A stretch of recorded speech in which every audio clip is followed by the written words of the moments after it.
तृतीय वर्ष संस्कृत के विद्यार्थियों के प्रश्न पत्र द्वितीय के अंतर्गत हम श्रीमद् भगवद गीता के द्वितीय अध्याय का अध्ययन प्रारंभ कर चुके हैं। आज हम आगे के पद्य में यह देखेंगे कि अर्जुन श्री कृष्ण से कहता है, न ही प्रपश्यामि मम अपनुद्यात् यत् शोकम उष्णो इंद्रियाणाम अवाप्य भूमावसपत्नं मृद्यम राज्यम सुराणाम अपि च आधिपत्यम। ही अर्थात क्योंकि भूमो पृथ्वी पर असपत्नम शत्रुविहीन निष्कंटक तथा रिद्धम राज्यम धन धान संपन्न राज्य को च एवं सुराणाम देवताओं के आधिपत्यम अवाप्य अपि देवताओं के स्वामित्व को प्राप्त करके भी न प्रपश्यामि नहीं देख पा रहा हूँ यत मम इंद्रियाणाम उत्शोषणम जो मेरी इंद्रियों को सुखाने वाले शोकम अपनुद्यात् शोक को दूर करें।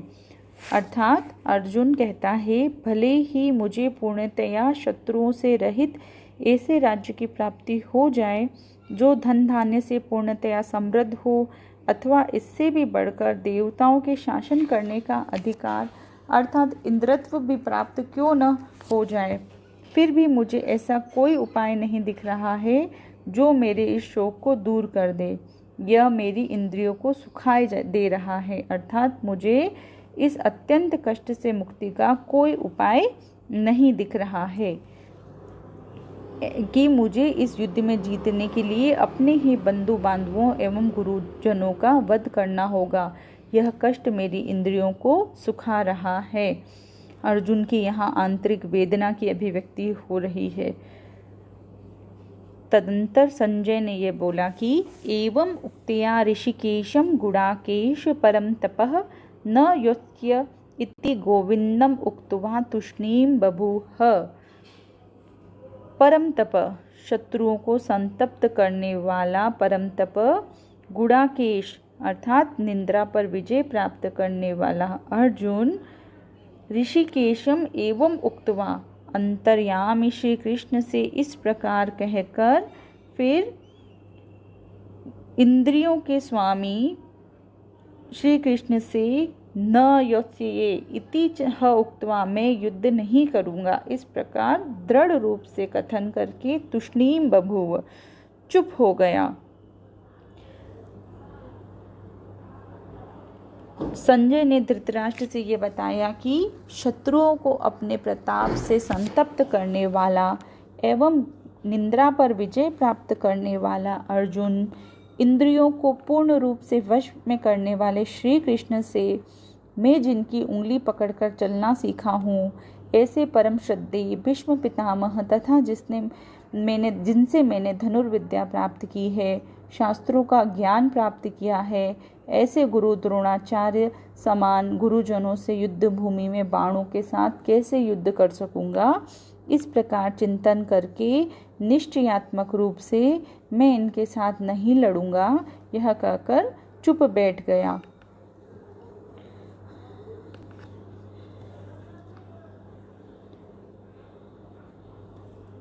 आगे तम उवाच ऋषिकेशः प्रसन्नीव भारतः सेनयोर उभयोर मध्ये विषदन्तम इदं वच।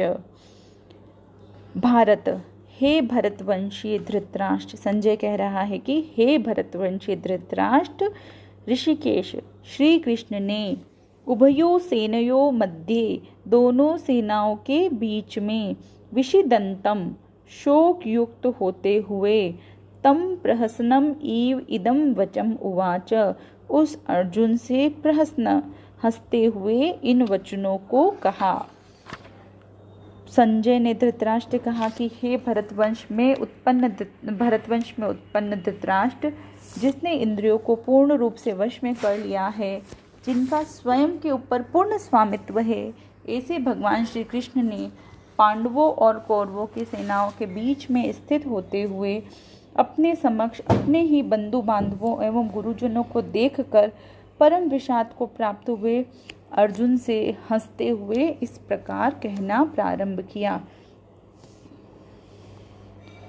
अब भगवान श्री कृष्ण कहते हैं कि अशोच्यान अन्वशोच्यस्त्वं च प्रज्ञावादांश्च भाषसे गता असून गता शूंश्च नान अनुशोचन्ति पंडिता।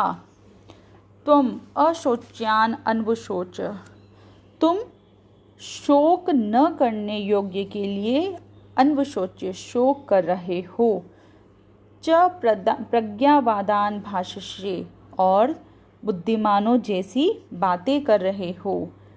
पंडिता अर्थात पंडित लोग, गतासूनः जिनके प्राण चले गए हैं, च अगतासून तथा जिनके प्राण नहीं गए हैं, उनके लिए न अनुशोचयन्ति शोक नहीं करते हैं।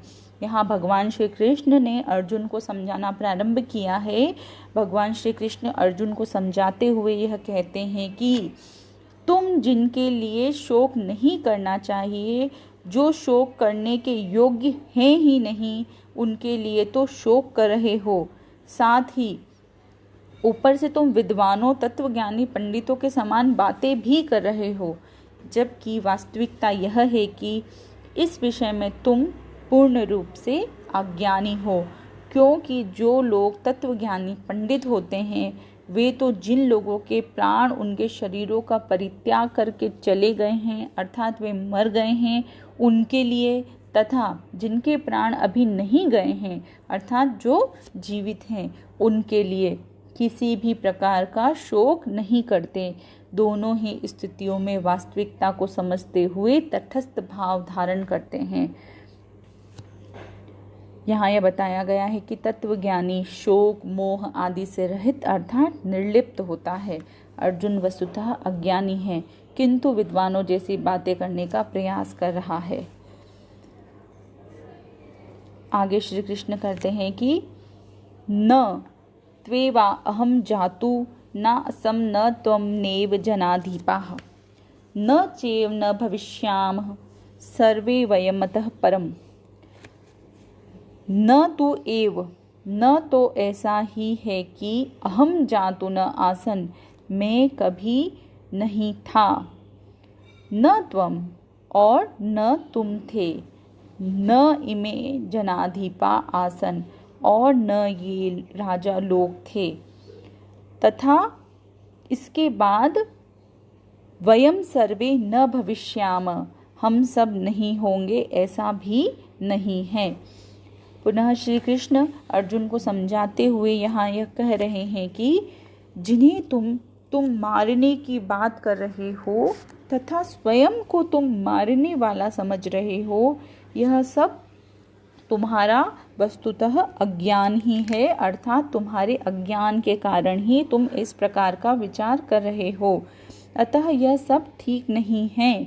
मैं तुम्हारे सामने इस समय विद्यमान हूँ, अतः इसका अर्थ यह नहीं लगाना चाहिए कि मैं इसके पूर्व नहीं था।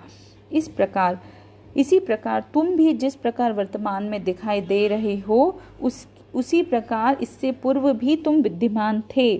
तुम्हें भी इससे पूर्व अनुपस्थित मानना वस्तुतः तुम्हारी अज्ञानता का ही परिचायक है। इसके अतिरिक्त भी ये राजा लोग जो तुम्हारे सामने खड़े हैं, हमारे और तुम्हारे सामने पहले भी विद्यमान थे, अर्थात यह हम सबका पुनर्जन्म है। साथ ही इन राजाओं को यदि तुम इस युद्ध में मार भी डालते हो तो ये फिर जन्म ग्रहण नहीं करेंगे, ऐसा नहीं है। अर्थात इस संसार में जो व्यक्ति मरता है वह पुनः उत्पन्न अवश्य होता है, और जो पुनः उत्पन्न होता है वह अवश्य मरता है। यह इस संसार का शाश्वत नियम है। प्रस्तुत पद्य एक महत्वपूर्ण पद्य है जिसमें श्री कृष्ण ने आत्मा की भूत, भविष्य एवं वर्तमान तीनों कालों की स्थिति को अभिव्यक्त करते हुए उसकी अर्थात आत्मा की नित्यता का प्रतिपादन किया है। जीवित या मृत दोनों के लिए शोक करना व्यर्थ होता है। प्रस्तुत पद्य के साथ ही हम आज की कक्षा को यहीं विराम देते हैं। आगे की कक्षा में हम आगे के पद्यों का अध्ययन करेंगे। धन्यवाद।